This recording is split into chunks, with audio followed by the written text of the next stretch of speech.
Sejam todos muito bem-vindos aqui a mais um episódio do Pod Solos. Eu sou a Amanda e esse é um espaço onde a gente conversa sobre o que sustenta a agricultura, o solo e tudo que tem embaixo dele.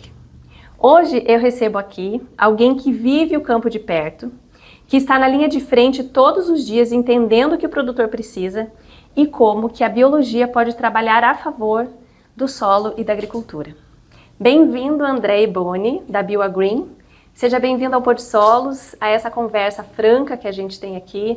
Hoje vamos falar aí um pouquinho sobre o cenário, que nós vivemos hoje, sobre o mercado, sobre uma agricultura do futuro que a gente está tentando construir. Seja bem-vindo, André.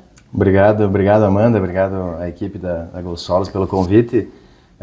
Nós, como BioAgreen, como empresa de bioinsumos, sempre próximo do produtor, entendemos que, de fato, estamos construindo a agricultura do futuro.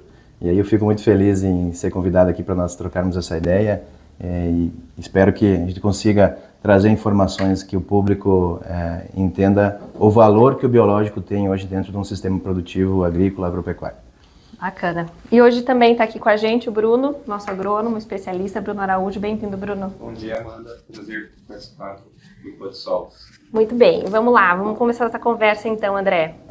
Bom, antes de mais nada, eu acho que é importante a gente conhecer um pouquinho da tua história.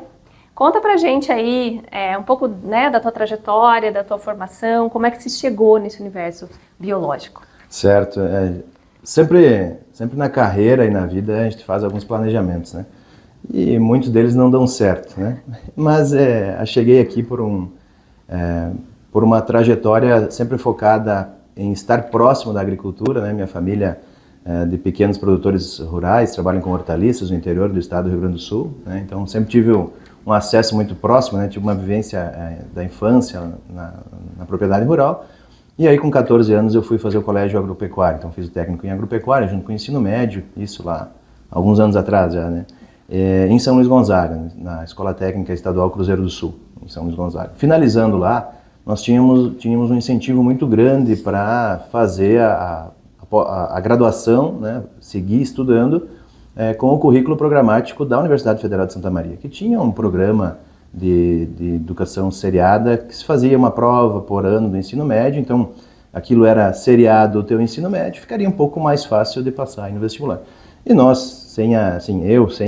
sem muito acesso à cidade grande, como a gente chamava, Santa Maria, optei por fazer aí o processo de ingresso seriado, lá com o PEIS, na época que se chamava, e aí consegui ingressar na Universidade Federal de Santa Maria, sem ir a Santa Maria fazer vestibular, né? Então, nossa, isso que viabilizou aí, eu consegui sair lá do interior, digamos assim, para fazer a graduação. E aí dentro da Universidade Federal de Santa Maria sempre busquei trabalhar com pesquisa, com grupos de ensino e também com o grupo PET, que era um grupo de ensino e extensão, né, o Programa de Educação Tutoriado, mas também sempre focado com as estações experimentais, tentando aprender de fato a parte de campo. E aí, nesse período da graduação, trabalhei no Instituto FITOS como estagiário, né, na pessoa principalmente da fitopatologia, na pessoa do professor Ricardo Ballardim, que era o nosso orientador lá, e aí foi uma escola de agricultura de fato. Então, vivemos a pesquisa, vivemos a realidade, iniciei em 2009, então eu estava ainda naquele crescente do uso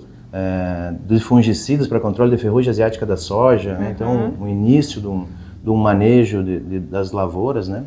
E aí no final desse processo aí eu formei e fui para o mercado de trabalho, trabalhei em algumas empresas, trabalhei com consultoria, trabalhei com parte comercial também. Em 2017 eu ingressei no serviço público estadual, trabalhei por 7 anos no serviço público. Nesse período eu entendi também um outro lado, né, da própria legislação, dos desafios da regulamentação, né, da agricultura, né, de ferramentas. E lá, nesse período, eu entendi que eu gostaria de continuar estudando. E aí fiz o mestrado, então fiz mestrado em agronomia lá na Universidade Federal de Santa Maria, com ênfase em proteção de plantas. E aí, nesse momento, 2020, 2021, eu tive o contato com o ecossistema que a Universidade Federal de Santa Maria estava, naquele momento, iniciando, construindo o Parque Tecnológico e a Inovatec, que é o nosso centro de inovação e tecnologia, onde a BioAgreen estava surgindo. E a BioAgreen é uma empresa que iniciou com contemporâneos meus da época da graduação. Então, acompanhei a BioAgreen começando nesse ambiente de inovação lá da Universidade Federal de Santa Maria, mas eu também estava ali acompanhando o que a universidade estava propondo em relação a esse ambiente de bioinsumos. Então, veio a calhar que logo ali na frente, em 2023, eu ingressei na BioAgreen aí para assumir uma função técnica de desenvolvimento de mercado e hoje estamos aí ajudando a expandir a empresa por esse Brasil. Então, você sai da universidade já dentro do mercado, né, vamos dizer assim, do universo biológico, né? Uma coisa bem parecida com a gente aqui, né, que saiu da Universidade Federal do Paraná, de uma pesquisa da Federal. Acho que a BioAgreen também vem nesse mesmo caminho, dessa mesma trajetória. E me fale um pouquinho, assim, do universo biológico, né? Então, você tem ali uma graduação, você estudou fitopatologia. O que te encanta? O que tem no mundo biológico que te motiva e que te faz levar, né, a ciência e te motiva, de fato, a ajudar o agricultor? Eu acho que a fitopatologia sempre me chamou muita atenção, sempre trabalhei com isso, né? No sentido em que eu não consigo ver a olho nu, muitas vezes, um micro-organismo, uma doença, um patógeno, enfim, né? Seja um manejo biológico lá, uma bactéria, eu não consigo ver a olho nu. Mas tudo que eu faça naquele ambiente vai interferir para melhorar a produtividade, para aumentar a doença, para diminuir a doença. Então, é meio que um exercício de fé. Eu saber que se eu não fizer aquela aplicação no momento correto, vai ter esporo de ferrugem no ar e o ambiente favorável vai ocasionar doença lá na frente, né? Então, a fitopatologia, diferentemente de outras ciências, ela é muito preventiva. Então, sempre foi falado assim, precisamos fazer um manejo preventivo, precisamos entender o triângulo da doença, não é só o patógeno, não é só o hospedeiro, eu preciso saber a condição ambiental. Se a condição ambiental mudar, vai estar mais propenso para essa doença, então tem modelos preditivos, então eu falo um exercício de fé porque eu preciso de fato ter o conhecimento, me apossar desse conhecimento e baseado nisso eu consigo fazer cenários. Se o cenário for positivo, obrigado. Se o cenário for positivo, pode ser que eu tenha um problema menor. Agora, se o cenário for negativo, eu não tenho mais o que fazer. Então, eu preciso trabalhar previamente. E aí, dentro disso que me chamava muita atenção, então, em fitopatologia lá. E, inclusive, na pesquisa, na ciência, nós inoculávamos a doença para que, de fato, ocorresse o patógeno. Então, isso era muito visual, assim. Eu pegar um patógeno, inocular naquela cultura e ver que, de fato, o dano é gravíssimo se eu não fizer um manejo, né? E aí depois, com o avanço aí desse trabalho com os bioinsumos, eu entendi que existia esse mesmo ambiente, esse mesmo cenário, né, toda essa comunidade de microbiologia do bem, que pode inclusive fazer o contrário e proteger essas plantas, né? Muito legal. Bom, nós estamos aqui então com o Gaúcho, servindo um chimarrão. Temos uma água também, claro, né, se vocês preferirem. Obrigado. Mas nós somos paranaenses, né, mas aqui também adeptos. Sabe que eu costumo falar que eu participo da cultura gaúcha, né, desde que eu nasci. Nasci dentro de um CTG, então chimarrão, essa coisa toda. E a cultura gaúcha é uma coisa que não tem a ver muito, né, com quem nasce por lá, mas sim como isso expandiu, como essa cultura, que é a cultura do campo, né? Eu acho que você vem do interior do Rio Grande do Sul, né, de pequenos produtores rurais, e que essa cultura avança um pouco e eu tenho o mesmo cenário. Então, assim, o que os meus avós, meus pais, vindo de pequenos agricultores, e acho que é por isso que nós aqui somos bem adeptos ao chimarrão também. O chimarrão é uma cultura, né? Não tem a ver com a geografia mais, né? Exatamente. Mas está diretamente relacionado com o campo mesmo, né?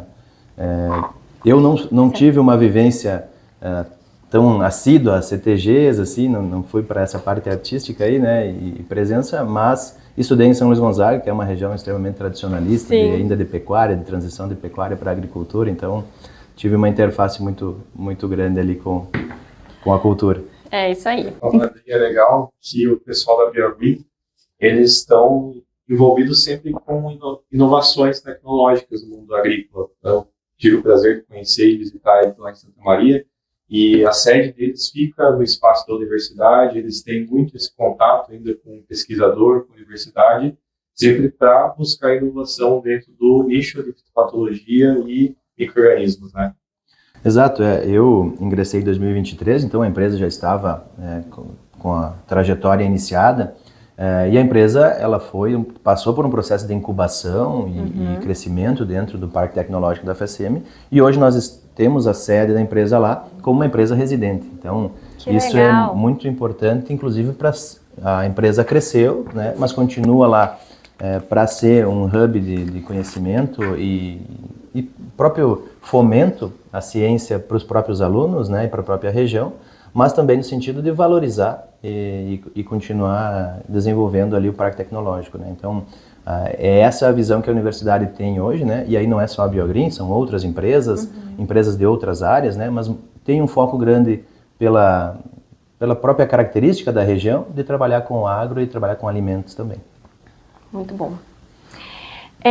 Então agora, André, vamos entrar um pouquinho num assunto, né, para a gente entender o cenário do mercado hoje, né? Como é que o mercado está enxergando? A gente vê muitas notícias e são coisas muito animadoras, né? Os números dos biológicos, os cenários que estão sendo traçados aí, né, até 2030, do avanço dessa tecnologia para o campo.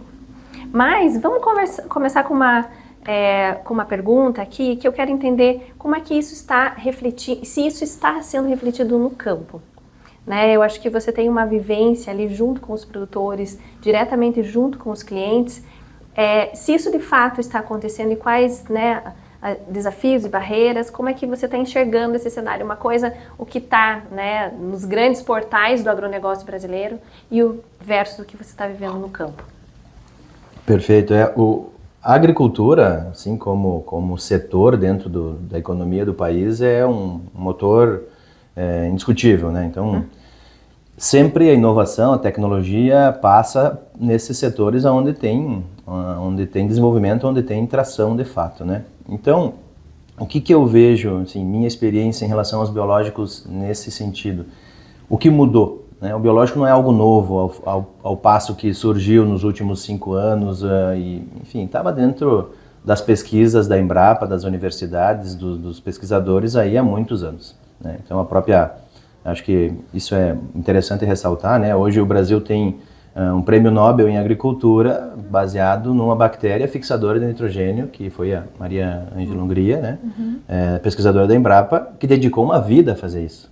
Talvez quando ela começou lá, não sei exatamente, mas que nos anos 80, quando ela começou a fomentar o manejo de inoculação para fixação biológica de nitrogênio, talvez não se desse tanta importância.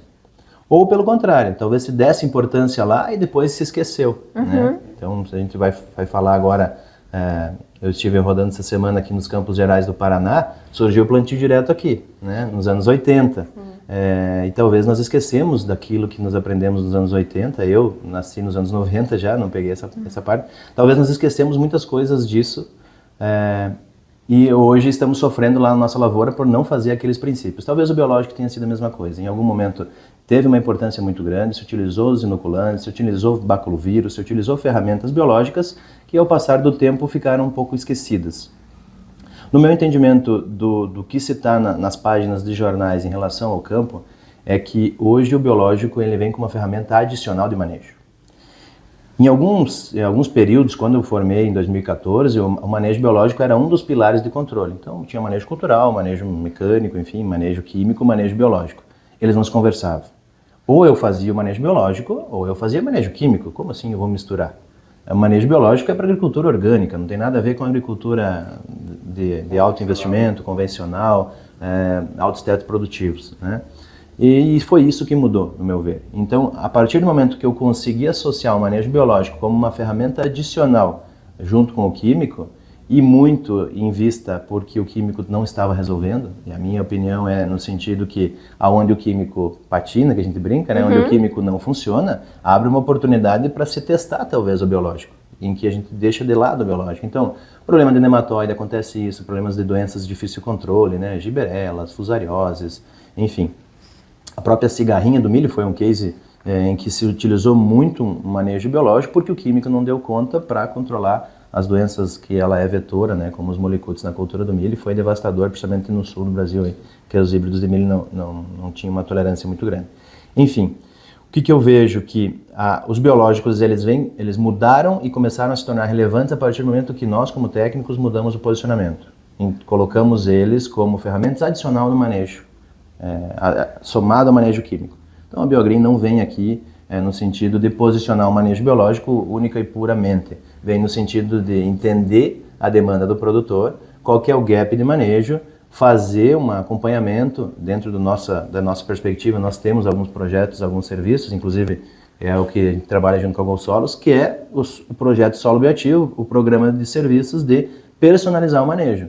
Só que para eu personalizar o manejo, para entender qual a melhor ferramenta biológica, eu preciso fazer um diagnóstico. E aí entram as análises, entram fazer o hemograma para saber o que o paciente tem, para daí fazer o melhor remédio, né? É mais ou menos essa relação aí com a área da saúde. Né? Não é mais na tentativa e erro, né? Exato. E você enxerga que nesse cenário então hoje ele entra, né, como um ponto mais forte, importante, né, principalmente onde o químico não entra, mas o produtor ele confia no biológico. Como que está a confiança, né, do produtor, se o biológico funciona, principalmente quando tem algumas possibilidades, por exemplo, de troca de manejo? A aceitação do biológico em si, né? Isso. Acho que sim, o produtor passou eu acredito que já passamos a barreira do biológico. A pergunta, o biológico funciona? Essa barreira, ela não, me parece que ela está menor, ou ela não existe mais.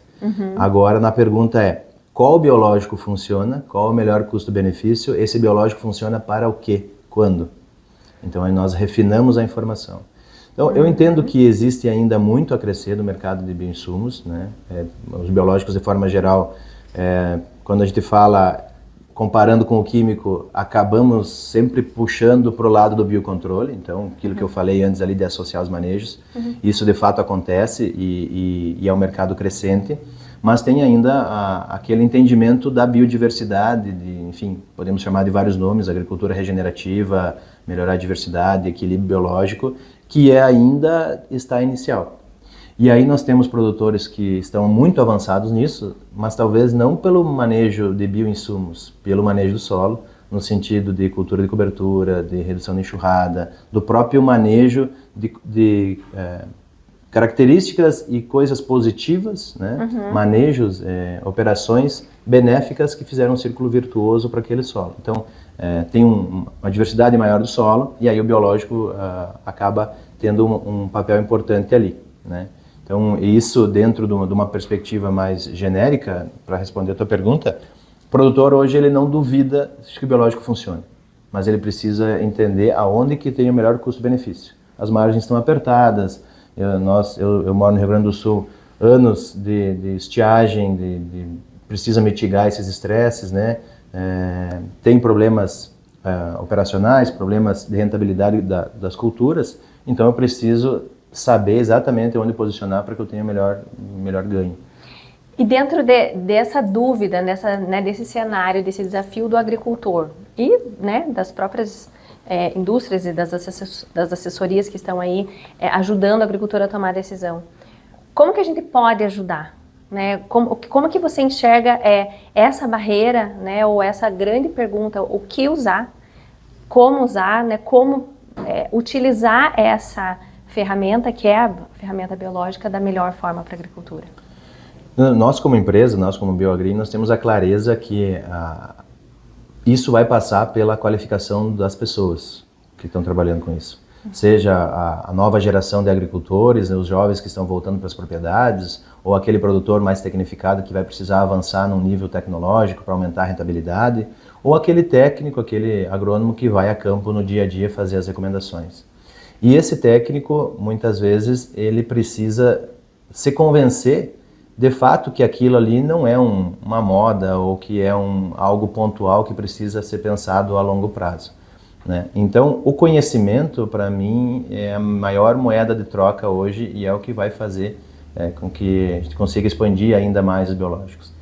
Dentro disso, para a BioGreen, é muito essencial estar perto da universidade. Como nós surgimos na universidade, então é cômodo nós linkarmos a conhecimento teórico, conhecimento da academia com a prática. E isso para nós traz um valor gigantesco que nos possibilita a posicionarmos os produtos, muitas vezes, sem falar do produto comercial.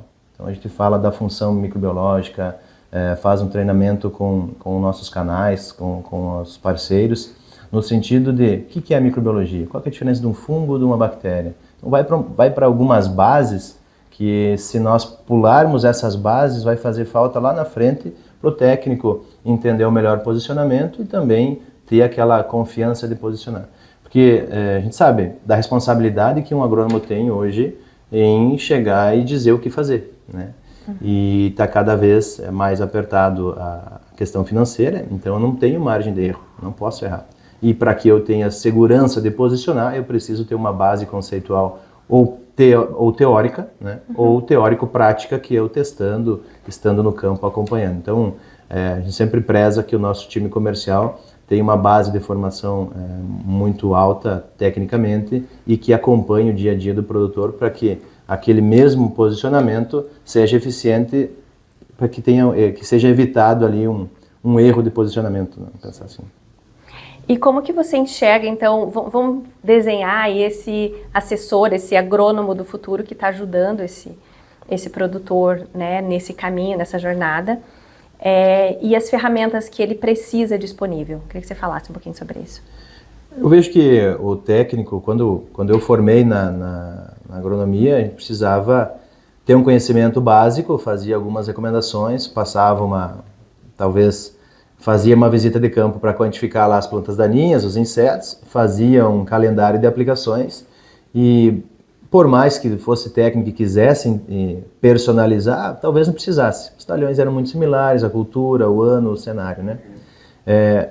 Para nós avançarmos para os bioinsumos e avançarmos ao ponto de termos uma agricultura de precisão, né? E quando a gente fala agricultura de precisão, a gente pensa em sensor, em drone, mas a agricultura de precisão é o que o produtor faz. Ele sabe a área que é mais fraca, ele aumenta a adubação, ele sabe uma parte lá que ele não pode plantar trigo no inverno porque já não vai produzir tanto, então isso é agricultura de precisão. Se eu sei que aquela reboleira lá morre mais, colocar um adubo orgânico, fazer algum manejo diferente, né?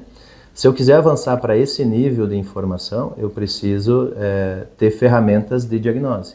E aí esse técnico ele vai precisar ter conhecimento ao ponto de propor essas ferramentas ao produtor. Então o produtor acostumado com a operação, com as atividades do dia a dia, talvez não vai ter tempo lá de olhar, fazer esse olhar mais micro, né? E aí o técnico ele tem as condições de dizer, esse cenário aqui está muito parecido com alguma coisa que está no solo, ou no sentido de melhoria física do solo, ou pode ser um nutriente em excesso, em deficiência, enfim. Então, linkar o pilar químico, físico e biológico do solo nos dá uma base de manejo que permite levar esse agrônomo do futuro, como a gente comentou, né, esse técnico, a um refino e uma busca de uma qualidade maior de produtividade, enfim, de rentabilidade, né. Nós estivemos essa semana conversando com o pessoal aqui na região do Paraná, e aí o que nos chama a atenção é que o pessoal não fala que falta chuva, né? No Rio Grande do Sul a gente vai lá, sempre a culpa é que falta chuva. Aqui eles falaram, não, aqui não falta chuva, nós temos um problema que é limite de produtividade, porque eu tenho uma porcentagem de plantas que morrem todo ano na minha lavoura. E aí, o que pode ser, né?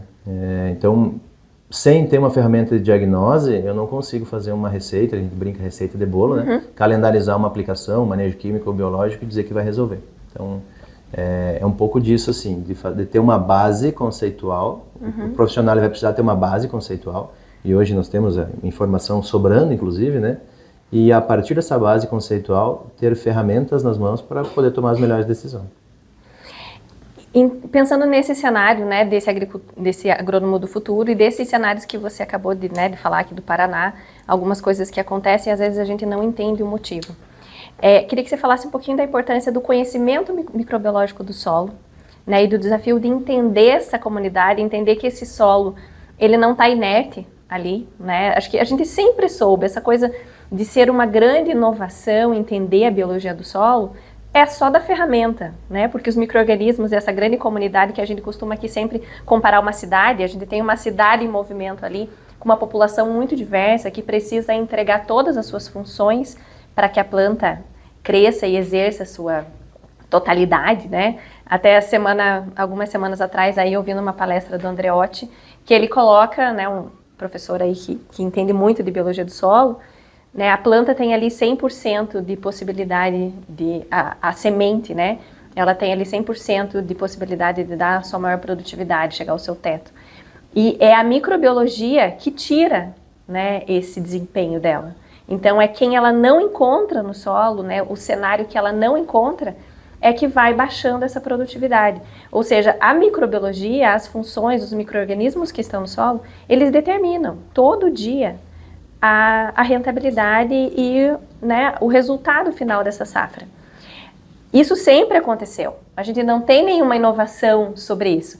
A grande inovação, e que aí vem tanto as análises, né, a metagenômica do solo, quanto a tecnologia dos bioinsumos, é para que a gente consiga fazer o manejo disso, que a gente consiga entender quem está e o que fazer para melhorar essa situação e que a semente entregue tudo que ela pode entregar. Eu queria que você falasse um pouquinho então desse cenário desse agrônomo versus essa visão do solo e como que o produtor está enxergando isso. Acho que tem muita coisa para nós falar dentro disso tudo, né? Mas vou tentar fazer uma linha temporal, né? Até fazendo propaganda, nós estamos iniciando também um projeto de podcast da BioAgri, né? O Prosa Campo e Ciência. Em breve estaremos junto com vocês como convidados aí, né? No outro lado da mesa, né? Mas, inclusive, em alguns episódios nós falamos sobre esse ambiente em que a importância da microbiologia nos ambientes, né? Então, se pegarmos o Pampa Gaúcho, que é um bioma muito presente no Rio Grande do Sul, praticamente, né? E América do Sul, né? Onde eu tenho pastejo por centenas, milhares de anos. Então, o gado vai lá, remove a parte aérea daquelas espécies, é uma comunidade de espécies, começa por aí. Tem uma comunidade de espécies se ajudando. Então tem leguminosas fixando nitrogênio, tem gramíneas que melhoram a porosidade do solo, num solo que tem uma fragilidade estrutural, que é mais arenoso, que talvez tenha uma deficiência nutricional, muito pouco fósforo, enfim. Como que esse ambiente consegue ser resiliente ao longo de centenas de anos sem ter nenhum incremento, nenhuma input de ureia, de fertilizante, né? Então a gente começa a olhar para o ambiente e fazer algumas perguntas. Na linha temporal, a microbiologia, as bactérias, os fungos, vieram antes das plantas. Logo, as plantas são adaptadas a um ambiente com microbiologia, com aquela comunidade, não o contrário.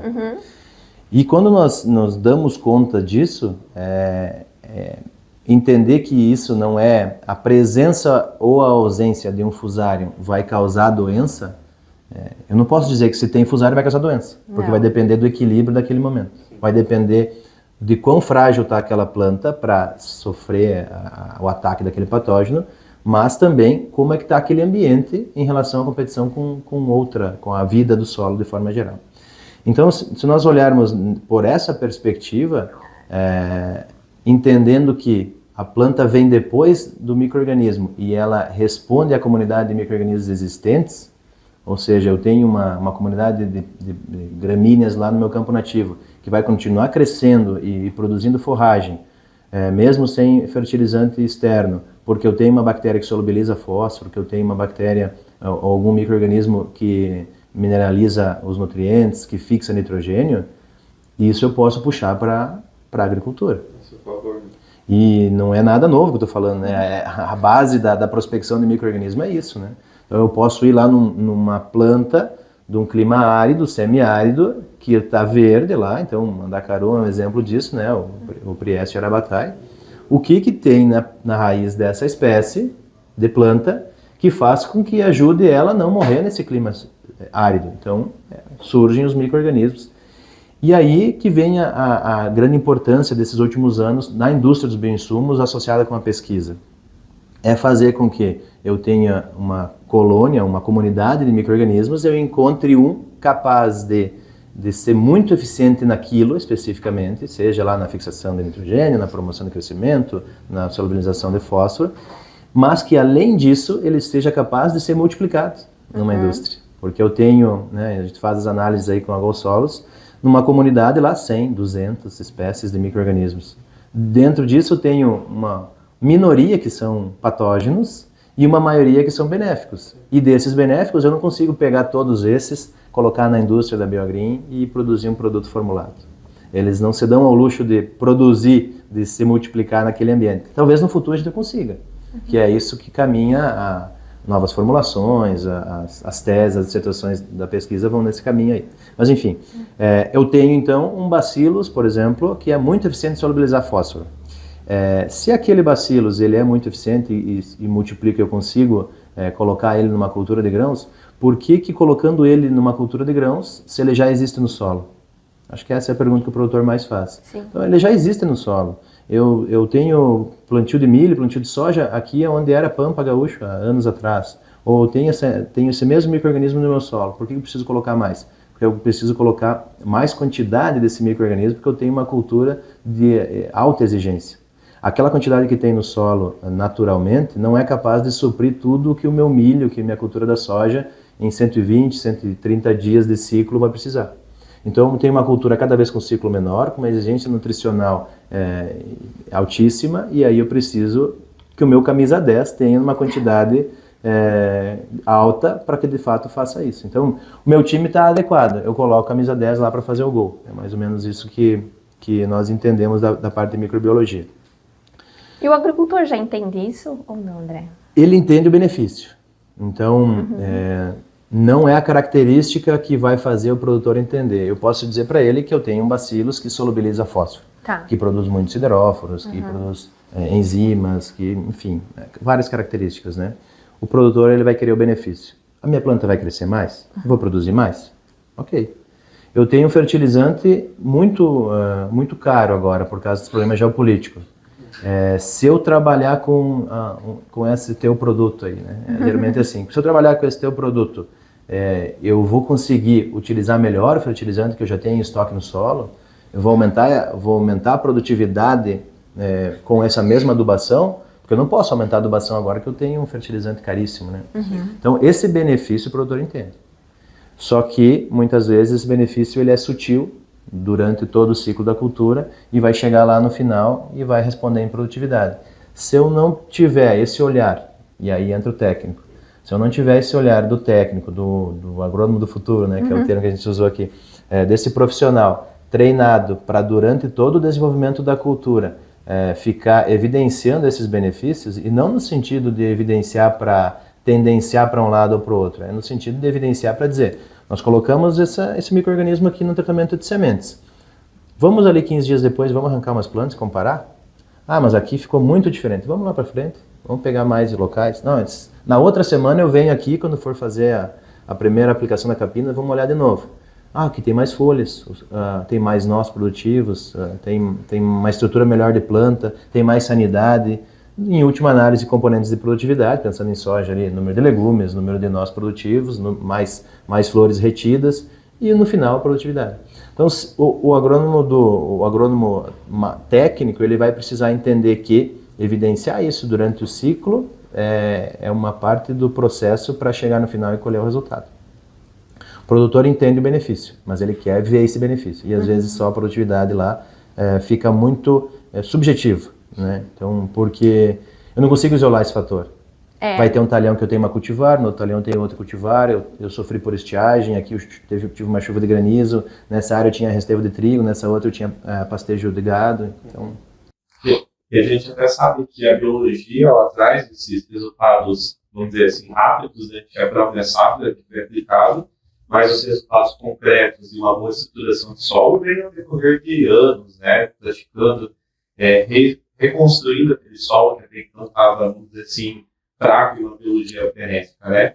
E hoje o produtor está começando a absorver esse tipo de informação, que ele precisa de um tempo para conseguir ver o solo dele voltando a ter uma biologia ativa e não só naquela safra? É difícil de quantificar isso, né?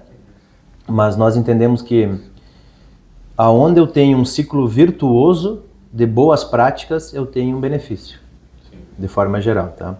E aí as boas práticas elas vão variar das mais diversas possíveis. Pode ser uma cultura de cobertura, pode ser um histórico de rotação de manejo, adição de insumos orgânicos, né?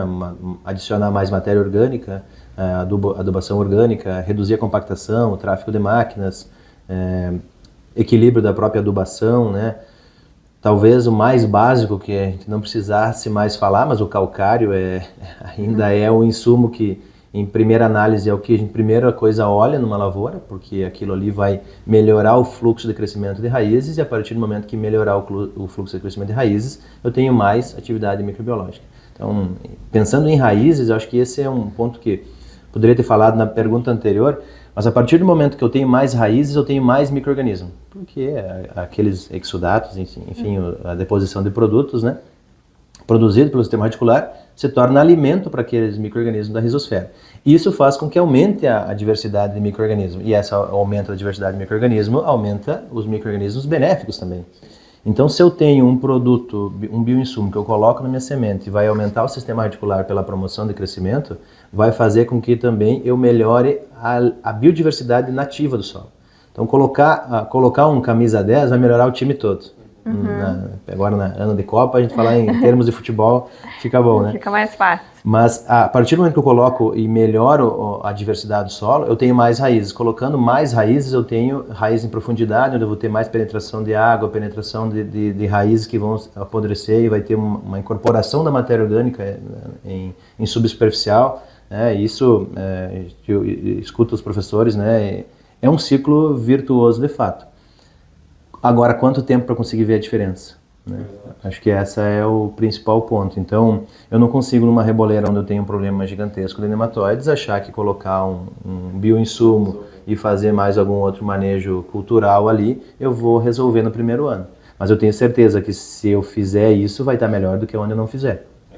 Então, dentro dos nossos ensaios, das nossas parcerias com pesquisa, dentro da própria universidade também, a proposta agora é fazer uma quantificação de manejo a longo prazo.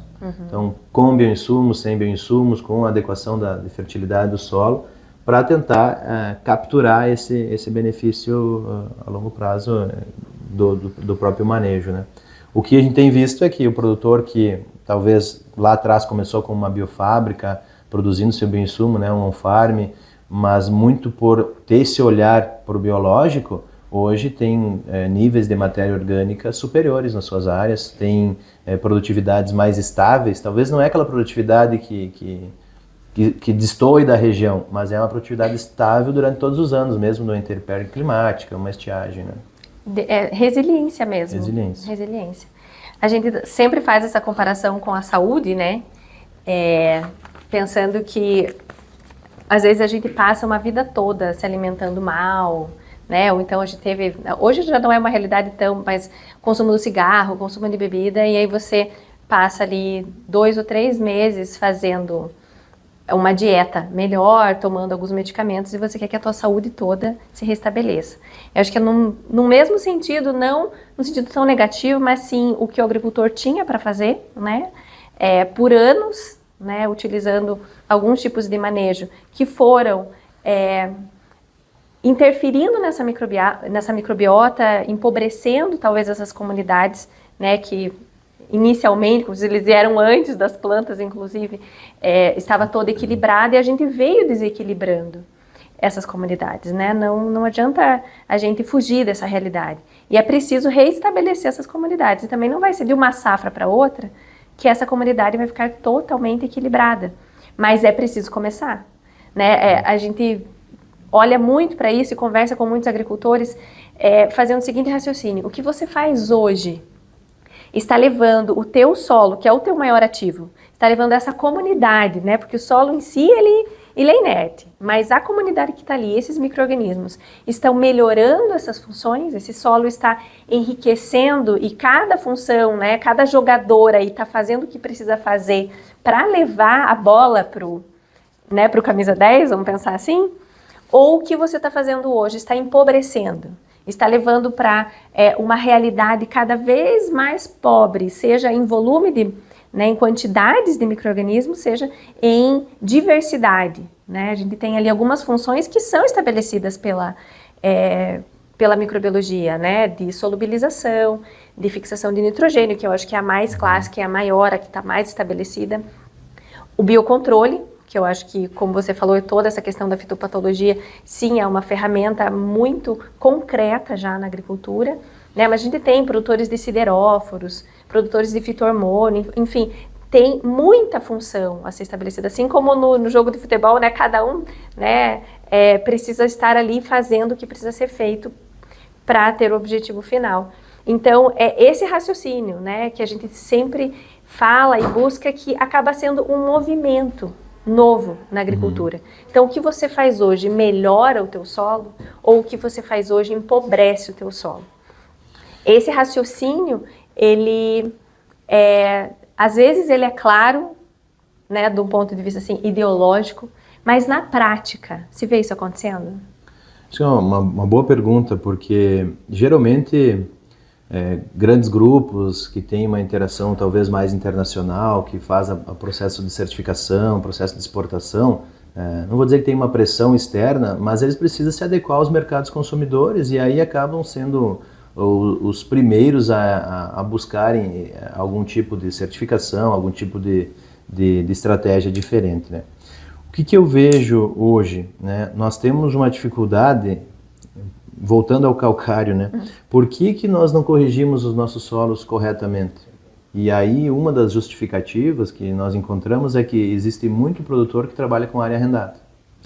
E o arrendamento das áreas, por ser um período relativamente curto de contrato, eu não consigo fazer um investimento de médio e longo prazo no meu solo. Então, se eu vou trabalhar o biológico pensando em melhorar a diversidade do meu solo, mas melhorar do ponto de vista de patrimônio do solo, talvez aquele produtor não esteja olhando nesse primeiro momento. E aí ele precisa enxergar, num horizonte mais curto, um benefício.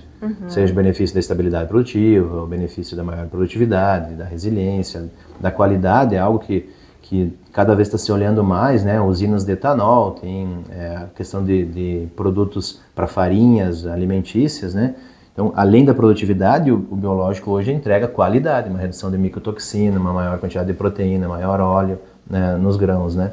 Então, esse é um benefício que o produtor que está em cima da área vê, o benefício daquela safra. O benefício a longo prazo, ele precisa ser construído. Então, como eu falei, alguns grupos já trabalham em agricultura regenerativa sem negociação. E aí, dentro da fazenda tem fábrica, dentro da fazenda tem padrão de qualidade para produzir o seu bioinsumo, ou tem time técnico, uma equipe toda para olhar para o solo, olhar para a microbiologia como algo de fato relevante para, inclusive, valorizar o patrimônio daquele solo, né? Enfim, o patrimônio daquele produtor, né? Então, quem ainda não consegue olhar nesse sentido, talvez é o produtor médio que está ali brigando por rentabilidade, tem algumas áreas arrendadas, faz um manejo padrão e tenta sobreviver, tenta girar a roda da melhor forma possível. E aí cabe a nós, né, fazer esse fomento, né? Então, existem linhas gerais muito claras do que a agricultura vai se transformar, no meu ver. Então, nós vamos, de fato, para uma agricultura regenerativa, e quando falo agricultura regenerativa, talvez venha muitas coisas na nossa cabeça, no entendimento do que é, né? Nossos ouvintes, talvez, agricultura regenerativa é agricultura orgânica, é agricultura com uma ideologia. Não tem nada disso. É olhar o solo com aquele carinho, com aquela necessidade que a gente precisa ter para que ele continue produtivo por mais 20, 30, 50 anos. Nós estamos recém no começo da agricultura brasileira, dentro de uma projeção otimista aí, geopolítica, a gente vai ser o celeiro do mundo com certeza na produção de alimentos, fibras. Então, por outro lado, a gente observa áreas em que eu tenho uma agricultura em que o problema de nematóide está viabilizando e eu preciso sair dali e trabalhar com pastagem, com braquiária, porque é uma área muito marginal. Eu tenho cenários em que eu tenho problema de erosão gravíssimo. Eu tenho cenários onde eu estou deixando ao ponto de inviabilizar a agricultura a médio prazo. E aí talvez entrar numa discussão que eu não tenho experiência, não sou especialista, mas a própria irrigação coloca uma camada a mais de intensidade dentro do manejo, e aí isso é ótimo do ponto de vista do produtor, né? Porque eu consigo fazer, na metade do Rio Grande do Sul, por exemplo, né? consigo fazer 2 safras, assim como Paraná, o Mato Grosso do Sul e o Mato Grosso fazem safra e segunda safra. Isso é excelente, 2 safras de verão com o sistema irrigado. Mas a que custo do meu solo? Então a gente tem observado, assim, em conversas com colegas, que muitas vezes no início da implantação do sistema de irrigação eu tenho talvez até mais produtividade na média do que propriamente depois de anos de sistema de irrigação. Porque eu tenho um problema de compactação, eu tenho uma atividade muito intensiva, né? Então, para não enrolar muito na resposta, eu acho que tem os 2 cenários, sabe, Amanda? A agricultura do futuro, ela tá posta, né? A gente vai precisar avançar para esse olhar mais sistêmico do solo, mas ainda tem um desafio grande de trabalhar as bases. E vai passar muito por essa geração que está conhecendo os biológicos agora, que está colocando no campo, e o biológico vai ser uma das ferramentas para isso. Então, talvez eu quero acreditar que daqui a 5 anos... Como você enxerga? Desenha para nós aí a agricultura 10 anos. Eu quero acreditar que daqui a 10 anos a gente olhe para trás e fale assim, olha ali, aquele produtor não usa bioinsumo, é antitécnico, está muito errado. Assim como a gente olha para o produtor que não usa calcário e diz hoje, está muito errado, está atrasado. Então, acho que é por aí, né? Aí o desafio é nosso de fato, posicionar aquilo que melhor funciona no melhor momento para o produtor, e a partir do momento que ele tenha benefícios de curto prazo, ele também enxerga os benefícios de médio e longo prazo. Para isso, eu posso ver lá bioindicadores, posso ver uma matéria orgânica aumentando na minha área, eu posso ver lá macrobiológicos, lá uma minhoca, posso ver alguns insetos na minha lavoura lá, né? Enfim, a minhoca no solo é um indicador de biodiversidade, mas também eu posso ver isso fazendo com ferramentas que quantifiquem de fato lá meu nível de atividade enzimática, número de espécies, o equilíbrio da biodiversidade, né? Acho que para resumir isso da agricultura dos 10 anos, né, nós não vamos eliminar os problemas, isso fica claro. E a gente chega hoje em uma lavoura que tem uma porcentagem altíssima de Fusarium, por exemplo, que tem problema de doença e afeta a produtividade, e a gente chega numa lavoura muito próxima, na mesma região, talvez até um talhão do mesmo produtor, e tem um nível de doença de Fusarium lá, com as análises metagenômicas, a gente consegue identificar isso, uma porcentagem muito parecida. Um exemplo lá, 10%, 15% de Fusarium, é muito alto. Mas por que esse talhão está produzindo mais que esse? Porque eu tenho nesse aqui, com a mesma quantidade de Fusarium em percentual, eu tenho um equilíbrio de biodiversidade diferente. E aí a gente começa a puxar o histórico. Ah, mas aqui eu tinha feito um milheto ano passado, aqui eu fiz trigo, não fiz pastejo, enfim. Aí começa a puxar um livro assim, de possibilidades de conhecimento, né? Então a agricultura vai caminhar para os jovens retornando, assumindo as fazendas.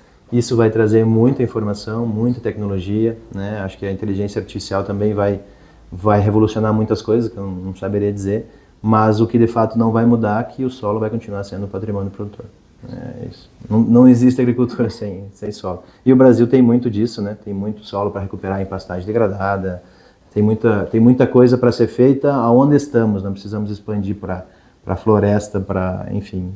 Acho que sustentabilidade ambiental também é um ponto que a gente acaba nem falando isso porque é meio já dado isso, né? Todo produtor entende a importância de cuidar lá sua APP, sua propriedade, né? É o patrimônio dele.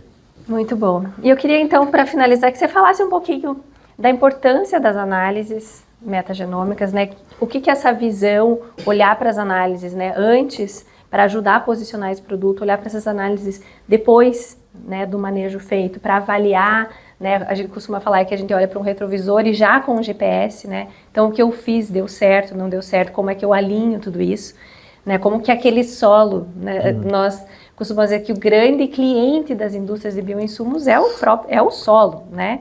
É ele que processa aquele produto, ele que processa aquele manejo, né? Aquela planta de cobertura, aquela rotação, não é ele que nos responde tudo que foi feito. Como que a análise metagenômica contribui, né? Como que vocês utilizam, como que vocês enxergam essa ferramenta dentro de todo esse cenário? Eu acho que até trazer alguns um exemplo prático que vem na cabeça e interessante, né? Se você já trabalha com esse tipo de ferramenta, vai fazer o quê? 2, 3 anos com a gente, sim, né? Sim. E eu vejo, eu acompanho vocês desde o início, que a mudança até da forma de posicionar uma análise, o momento que vocês posicionam a análise, vocês vieram se adaptando ao longo desses 2, 3 anos. Então, olhar dessa forma prática, não só como um dado do produtor, mas como que isso pode ajudar o produtor na safra dele, e como isso pode ajudar também o consultor no posicionamento técnico, né? Exato. Nós, nos últimos anos, temos crescido a utilização dessas análises. E quando a gente fala crescido, não é no sentido de fazer em todos os locais, para todos os produtores, porque precisa ter uma curva de aprendizado, precisa ter uma construção do conhecimento para chegar na análise metagenômica. Então, nós temos as análises aí, e aí tem 20, 30, 40 páginas de conteúdo extremamente técnico que precisam ser entendidos, digeridos, mastigados e no final, de fato, tem que sair um posicionamento, né? Então, traz uma base de informação que a gente consegue fazer uma discussão muito aprofundada. E nós, como BioGreen, utilizamos hoje as metagenômicas com essa perspectiva, para ser, de fato, a nossa bússola para definição de manejo. Só que é uma definição de manejo que tem uma base muito extensa de fatores. Então, nós posicionamos basicamente quando o produtor está preparado para, de fato, olhar, dar um segundo passo em direção aos biológicos, ou se é uma fazenda que está buscando fazer um ajuste fino na sua recomendação, já utiliza bioinsumos, entende a importância, tem alguns problemas pontuais, quer fazer um ajuste fino para pular para pular patamar de produtividade, né? Também é o que a gente utiliza para aquele técnico lá que conhece microbiologia, mas que quer acertar ainda mais o manejo, né? E muitas vezes também para resolver problemas que a gente não consegue com outras análises, né? Então, existe um problema consistente e pontual em alguma área, a metagenômica ela acaba fazendo esse overview, essa varredura de tudo que nós temos. E como eu falei, mais importante do que eu saber o patógeno que eu tenho, então eu poderia coletar lá uma cana-de-açúcar que está com murcha e eu vou identificar um coletótrico, um fusário, né? Então eu não preciso de uma metagenômica talvez para isso, porque eu vou saber que o patógeno está lá, o sintoma já traz, eu consigo fazer uma diagnose fitossanitária, enfim. Mas esse fusário, naquela situação, como que está o ambiente ao redor dele para que eu consiga entender o que manejar? Porque se eu colocar alguma coisa de biocontrole, alguma coisa de manejo ali isolada, talvez não vá responder. E muitas vezes é o que a gente observa. Então, nós não temos dificuldade de saber o problema, nós temos dificuldade de planejar a tomada de decisão para definir isso, né? Então, nós viemos conhecendo a metagenômica, isso é importante também, nós também viemos conhecendo, e hoje a informação que mais importante para nós é a saúde do solo.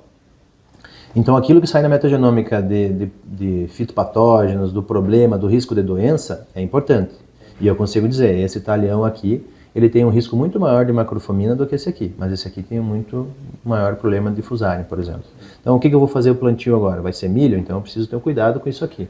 Bom, baseado na cultura do milho, que eu vou implementar nessa área, que tem esse risco de doença grande, qual que é a saúde do meu solo? E aí, baseado na saúde do meu solo, eu dou ferramentas para o solo ajudar a combater aquela doença, além de só colocar um biocontrole.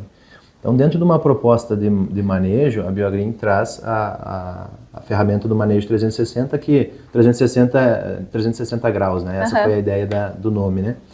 Começar pela base, então é o básico bem feito, não vamos pular a etapa lá do inoculante, por mais barato que ele seja, ele é super relevante, então vou plantar minha cultura da soja, eu preciso fazer minha inoculação e co-inoculação, isso é inegociável, ponto. A partir daí, eu tenho que olhar para um problema pontual lá.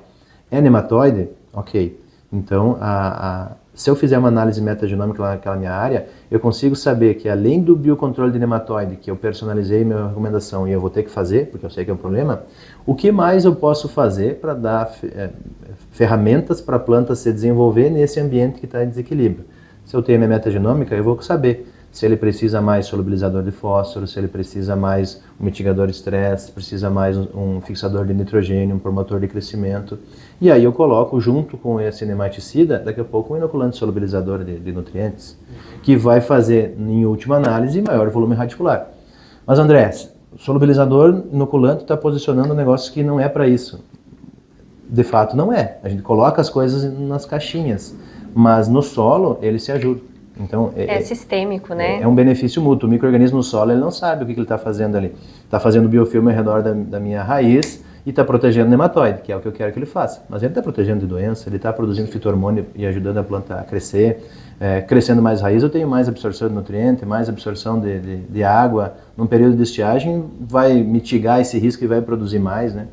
Então, a metagenômica permite hoje um olhar daquilo que lá no começo eu falei, era mais fé, para que depois vinha a doença. Hoje, olhando para o solo, não preciso acreditar que tenha micro-organismo ou que tenha uma diversidade do solo ali, eu posso ter uma ferramenta que me dê essa informação e com base nessa informação eu consigo fazer um posicionamento muito mais assertivo, né?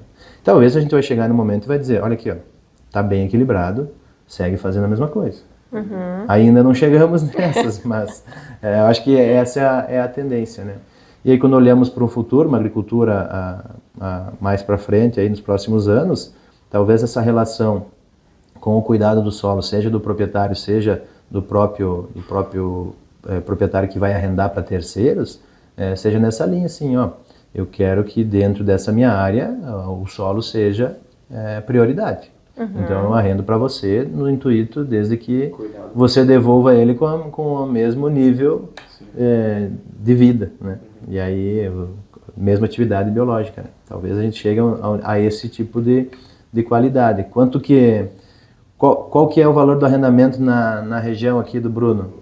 É por argila? É por declividade? É por relevo? Ou será que daqui a pouco vai ser por capacidade de vida biológica, né? Então, atividade microbiológica. Não sei, talvez seja por aí. E é algo que eu olho bastante, acompanho vários resultados, igual você colocou, muitas vezes a gente tem duas áreas, nas duas áreas tem o mesmo problema de doença, mas não é somente a doença que está impactando uma mancha, que está impactando um desenvolvimento de planta ou até mesmo produtividade, é tudo em volta dessa doença, em volta dessa planta. Então, eu acho que vocês começaram a caminhar nesse sentido nesses últimos anos, que é não só entender o problema, que às vezes visualmente já estava nítido o problema ali pelo sintoma, mas entender o que pode ser feito ao redor desse problema para mitigar esse problema, mitigando o risco para a planta, risco de doença, né? E aí até algo que eu acho que já estava na pauta, né? Hoje a gente sabe que condição climática é o que mais prejudica aí questões de produtividade, né? Ou seca extrema, ou uma chuva extrema, né? E a gente sabe que esse ano e no próximo ano já está previsto aí um forte El Niño, por exemplo. Você acredita que, entendendo essa biologia do solo, entendendo esses pilares, né, físico, químico e o biológico, principalmente, o produtor tem essa pequena chance de mitigar um fator climático, como um El Niño, por exemplo? O clima, a agricultura a céu aberto é isso aí, né? A fábrica a céu aberto, né? Então o clima de fato sempre interfere, sempre está na pauta do produtor. A escolha da cultivar, a época de semeadura, o planejamento depende basicamente do clima, né? Mas eu falava dos biológicos no sentido da vida no solo para dar esse benefício quando eu tenho um patógeno. O contrário é verdadeiro. Se numa análise lá eu identifico que tem aquele patógeno, a minha saúde do solo esteja num nível talvez abaixo, que não consiga mitigar isso, e eu tenho um nematóide ajudando aquela doença, então se eu tenho parceiros ruins também, eles formam uma gangue ali que piora ainda mais o cenário, né? Então o que nós temos visto no último ano especificamente para trazer assim, o cenário do Rio Grande do Sul, nos últimas, para falar aí 4 safras, a gente passa por uma enchente e algumas estiagens em algumas regiões, né? E aí muito vai para conta do clima, muito vai para conta do clima. Então perdi produtividade, minha lavoura não se desenvolveu, não se estabeleceu, né? E da nossa experiência, isso interfere muito e é horrível, né? Se a gente pudesse ter uma estabilidade produtiva, seria ótimo. Se a gente pudesse ter esse sistema de irrigação, melhor ainda, né? Agora, nós temos clientes do outro lado da estrada, de uma lavoura ruim, o cliente que utilizou, que faz um manejo diferenciado do outro lado da estrada, com boas produtividades, né? Que talvez aquela diferença de produtividade não seja o que ele gostaria de colher. Não é os 60, 70, 80 sacas de soja, mas ele conseguiu colher uma quantidade a mais que daqui a pouco viabiliza o negócio para continuar pagando o arrendamento daquela área. Viabiliza mais um ano, né?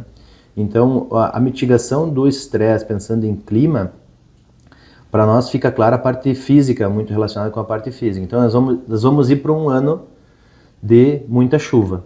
Se nós olharmos para esse cenário de muita chuva, que talvez chuva em excesso, nós temos um problema claro daí de estabelecimento de lavoura e desenvolvimento por causa do benefício para o patógeno.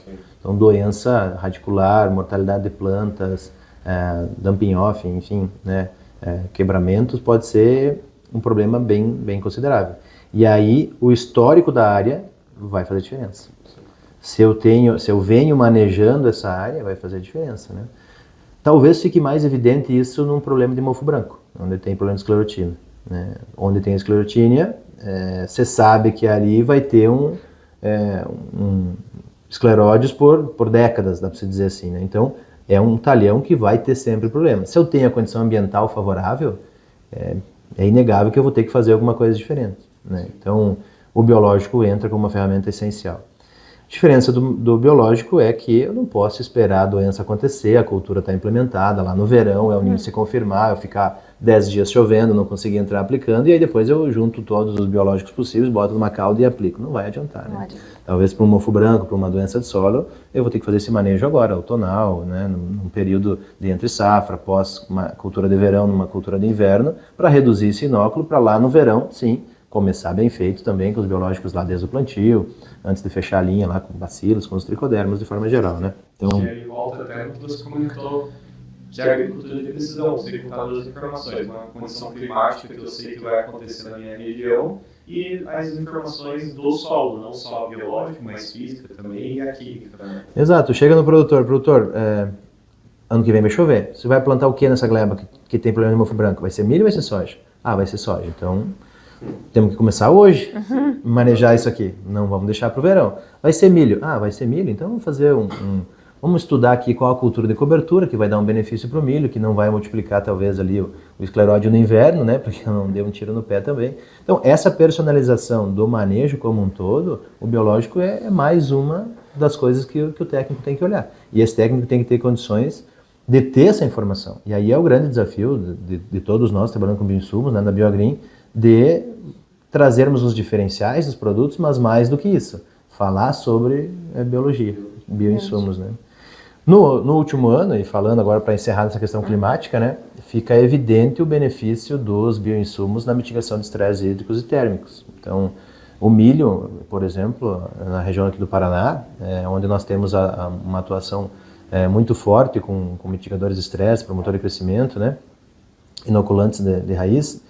E aí a gente pode citar aí o Bacillus arabatai como uma solução importante.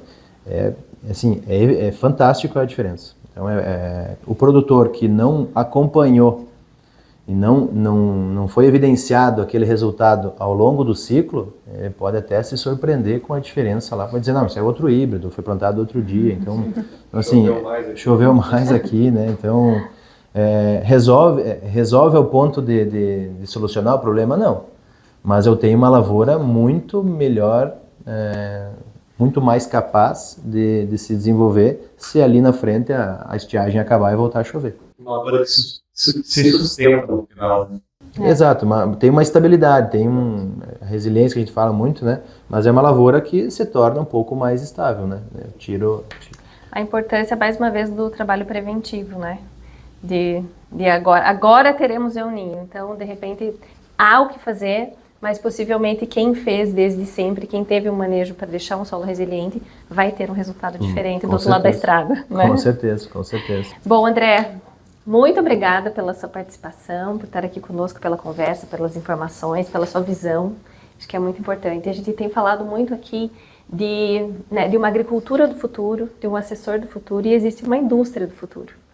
E eu acho que a BioAgreen, ela já está nesse futuro. Né, no presente. Eu acho que o que vocês fazem hoje levando essa informação para o agricultor, olhando para o solo dele da forma que vocês enxergam, que você descreveu para nós, é o cenário que precisa ser construído hoje para a gente ter essa visão daqui 10 anos.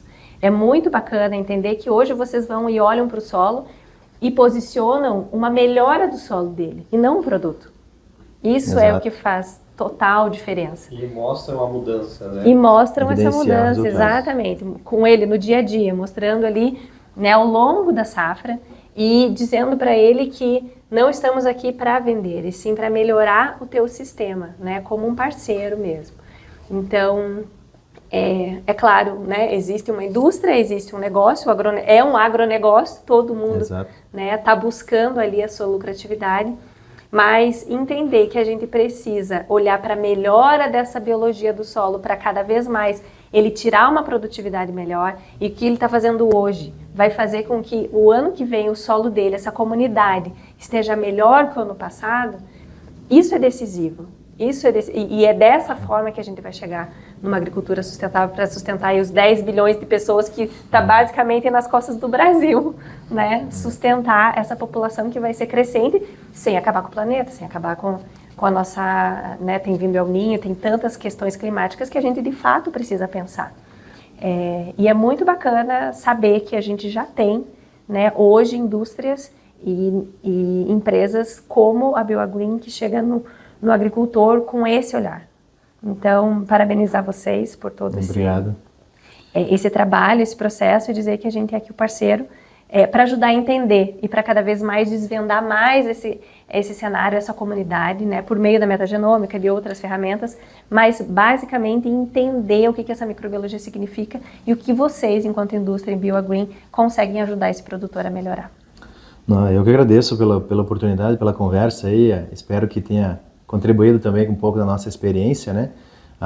Preciso agradecer também a toda a equipe, né? A BioAgreen é uma empresa de pessoas que de fato vestem a camisa, buscam a inovação, buscam se diferenciar no campo, né? Então, junto comigo a gente tem uma equipe de desenvolvimento de mercado aí, com os trainees técnicos também, com uma turma de estagiários próximos da Universidade Federal de Santa Maria lá, que em última análise estão ali se desenvolvendo, conhecendo sobre insumos.